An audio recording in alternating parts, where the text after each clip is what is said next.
3.5 ఏళ్లుగా Ukraine Russia యుద్ధం జరుగుతోంది. అధికారంలోకి వచ్చిన వెంటనే యుద్ధాన్ని ఆపేస్తానని ప్రకటించిన ట్రంప్ ఇప్పుడు ఆసక్తికర వ్యాఖ్యలు చేస్తూ ఉన్నారు సార్. జెలెన్స్కీకి ఒక ఆఫర్ ఇచ్చారు. లాంగ్ రేంజ్ మిసైల్స్ ఇస్తే మాస్కోపై దాడి చేయగలుగుతావా అని చెప్పి జెలెన్స్కీని ట్రంప్ అడిగారట సార్. ఏంటి సార్, ట్రంప్ రష్యాపై దాడికి ప్లాన్ చేస్తూ ఉన్నారా? జెలెన్స్కీ అంత సాహసం చేయగలుగుతారా? అంటే జూలై 4th రోజు ట్రంప్ జెలెన్స్కీతో అంటే పుటిన్తో మాట్లాడిన 1 డేకు ఇది ఫైనాన్షియల్ టైమ్స్లో ఈ కథనం వచ్చింది. Financial times is an highly respected daily. So ఈ మాస్కోపై దాడి చేయగలవా అని అనడంతో పాటు అదే సమయంలో ఇంకో మాట కూడా అన్నాడు. అంటే ట్రంప్ ఒక డ్యూయల్ పోస్టరింగ్ చేస్తున్నాడు. ఒకవైపు ఏమో మాస్కోపై దాడి చేయగలవా అని అడిగాడు.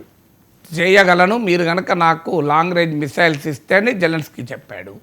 ఆల్రెడీ మీకు ప్యాట్రియాట్ మిసైల్స్, ఇది ఎయిర్ డిఫెన్స్ సిస్టమ్, అంటే శత్రుదేశం మన పైన మిసైల్స్తో దాడి చేసినా, ఫైటర్ జెట్లతో దాడి చేసినా ఆపగలిగే దాన్ని ఎయిర్ డిఫెన్స్ అంటారు. మనం ఇటీవల ఆపరేషన్ సింధు టైంలో S-400 Russian made air defence వాడాం, ఆకాష్ మిసైల్ డిఫెన్స్ షీల్డ్ వాడాం. సో అలాంటిది ప్యాట్రియాట్ మిసైల్ షీల్డ్ ఆల్రెడీ మీకు ఉక్రెయిన్కు పంపిస్తున్నాడు. దాంతోపాటు లాంగ్ రేంజ్ మిసైల్స్ కూడా ఇస్తామని, ఇంకా లేట్ అవుతుందని యూరప్తో నాటోతో చెప్పింది అంటే అమెరికాలో ప్రొడక్షన్ చేసి మీకు పంపిస్తాం, ఈలోగా మీ దేశాల్లో నాటోలో ఉన్న యూరోపియన్ కంట్రీస్ వాళ్ళ దగ్గర ఉన్న ఆయుధాలు మొదలు ఉక్రెయిన్కి పంపిస్తాయి. తర్వాత అమెరికా వాళ్ళు ఇచ్చాక మళ్ళీ దాన్ని రిప్లెనిష్, దాన్ని ఖాళీ అయిన ఆయుధ భండాగారాన్ని నింపుకుంటాయి. సో అంత ఎమర్జెన్సీగా ఆయుధాలని ఉక్రెయిన్కి పంపిస్తున్నాడు.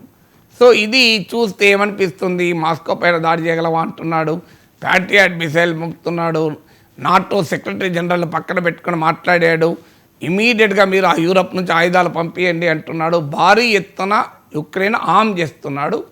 దాంతో జెలెన్స్కీ ఆనందాన్ని వ్యక్తం కూడా చేశాడు. ఇవన్నీ చూస్తే మాస్కో పైన అటాక్ చేస్తావా అనే అభిప్రాయం కలుగుతుంది. కానీ వెంటనే ఏమన్నాడు, మనం ఇచ్చిన ఆయుధాలతో ఉక్రెయిన్ దుస్సాహసానికి ఏమైనా పాల్పడుతుందా, యుద్ధ భూమిలో గెలవాలనే ఆలోచన ఏమైనా చేస్తుందా అని కూడా అన్నాడు. అంటే ఉక్రెయిన్ పీస్ ఒప్పుకోకుండా మారిపోతుందా, మనం ఇచ్చిన ఆయుధాలతో దుస్సాహసానికి పోయి అసలు పీస్కి నువ్వు ఒప్పుకొని అంటాడా అని కూడా బహిరంగంగా వ్యక్తం చేశాడు ట్రంప్ అనుమానం. దానికి నాటో సెక్రటరీ జనరల్ అలాంటిది ఏమీ లేదు, ఉక్రెయిన్ వాంట్స్ పీస్, ఇది ఉక్రెయిన్ రక్షణ ఆత్మరక్షణ కొరకే అని చెప్పాడు. సో అందువల్ల ట్రంప్ ఒకవైపు ఏమో పీస్ కావాలంటున్నాడు, మరొక వైపు ఏమో వార్ పోస్టరింగ్ చేస్తున్నాడు. ఈ రెండు కలిపితే అర్థం ఏంటి? సో ట్రంప్ ఆయుధాలు ఇచ్చేది రష్యా పైన గెలవటానికి కాదు, రష్యాను ఒప్పించడానికి, చర్చలకు, ఒప్పందానికి.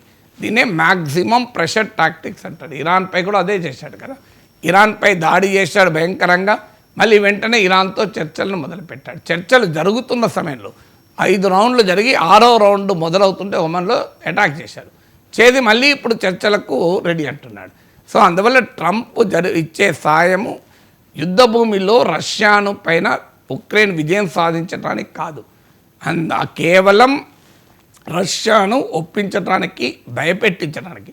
కానీ రష్యా భయపడుతుందా అనేది క్వశ్చన్. ఎందుకంటే ఆల్రెడీ మాస్కోను అటాక్ చేయగలవా ట్రంప్ అడిగాడు అంటే దానికి Russian former president Dmitry Medvedev, ఈయన పుటిన్కి అడ్వైజరు, ఆయన ఓపెన్గా చెప్పాడు, ట్రంప్ థియేట్రికల్ అల్టిమేటం అన్నాడు, ఇది ఒక సినిమా పక్కీలో అల్టిమేటం ఇస్తున్నాడు అంటూ ప్రపంచము ఏమి జరుగుతుందో అని హడలెత్తిపోతుంది, రష్యా డజంట్ కేర్ అన్నాడు, మేము మాత్రం కేర్ కూడా చేయమో అన్నాడు.